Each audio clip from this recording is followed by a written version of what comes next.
Salut le internet. Les gars, j'ai découvert un truc de ouf sur les bites, il faut que je vous en parle. C'est genre jouir sans jouir, c'est-à-dire jouir sans éjaculer. Ouais, c'est possible. En fait, ce phénomène possible chez tout individu possédant un pénis, ça s'appelle l'injaculation.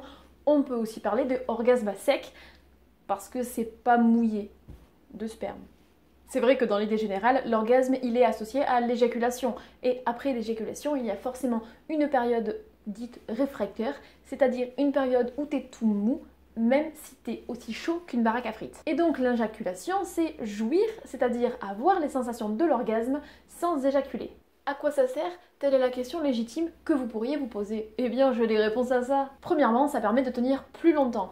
Loin, loin, loin de moi l'idée de vous dire qu'il faut tenir hyper longtemps, d'être dans la performance et de devoir bourriner ton ou ta partenaire. On n'est pas du tout là-dedans. Mais le fait de contrôler son éjaculation, de contrôler le moment où tu envoies la purée, ça permet donc de tenir par exemple jusqu'au moment où tu as envie de jouir avec ton ou ta partenaire, ou de jouir après pour que l'autre jouisse avant. Temporalité, on est ok? L'éjaculation, ça permet aussi d'avoir plusieurs orgasmes. Eh ouais, parce que quand t'injacules, il n'y a pas de sperme qui sort. Du coup, la phase de ramollissement qu'il y a après, eh ben, elle n'existe pas. Du coup, tu peux avoir un orgasme, et puis un autre, et puis un autre, et puis un autre, et puis au bout d'un moment, t'envoies la purée, et là, il y a tout qui retombe comme un soufflet, et c'est complètement normal. Et un dernier avantage, à ce qui paraît, le fait d'avoir plusieurs orgasmes, eh ben, le dernier orgasme, celui où il y a l'éjaculation, il serait assez puissant, méga badass. Maintenant, tu te demandes donc, mais comment éjaculer? Eh bien, il y a 3 méthodes que j'ai trouvées dont je vais te parler. La première méthode est appelée le $1,000,000 point. Elle consiste à faire une pression avec ses doigts juste au niveau du canal déférent de sorte à bloquer la sortie du sperme. La seconde méthode, elle est musculaire. Il faut d'abord prendre conscience du muscle pubococcygien, le muscle PC, qui est en fait le muscle avec lequel tu peux réussir à arrêter d'uriner en le contractant. Une fois que tu en as conscience, eh bien, c'est de l'entraînement.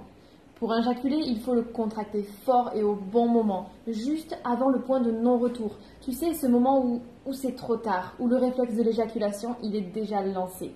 Comme pour la première méthode, la contraction du muscle PC, elle va agir sur le canal déférent. Ça va appuyer dessus et donc ça va bloquer la sortie du sperme du canal déférent vers l'urètre et donc ça va empêcher l'éjaculation. La méthode numéro 3, elle est peut-être plus accessible ou plus facile. En fait, c'est juste que tu vas t'envoyer en l'air plusieurs fois et si à chaque fois que tu t'envoies en l'air, t'envoies la purée, bah à la fin tu n'as plus rien, tes testicouilles elles sont vides et du coup bah, tu peux jouir sans éjaculer. Ok, maintenant tu as les clés en main pour essayer si tu en as envie d'injaculer. Par contre, évidemment, toujours se protéger avec une capote si avec ton ou ta partenaire tu n'as pas fait les tests de dépistage. Parce que même s'il n'y a pas de sperme qui sort, il y a toujours du liquide préséminal qui sort de la bite. C'est ce liquide qui arrive pendant la phase d'excitation. Et dans ce liquide, il peut y avoir des spermatozoïdes, donc risque de bébé non désiré, et il peut y avoir des infections sexuellement transmissibles si tu en as dedans ton corps. Donc t'es sympa, tu partages pas ça avec la personne avec qui tu fais du sexe. Et on n'oublie pas le plaisir avant la performance. Donc tu peux essayer, tu peux ne pas essayer, on s'en fout. L'important c'est de discuter avec ton ou avec ta partenaire de ce que vous avez envie, de ce qui vous va, de ce qui ne vous va pas, de vous dire les choses. Parce que pour prendre son pied, pas besoin d'être souple, il suffit de communiquer. Allez, salut!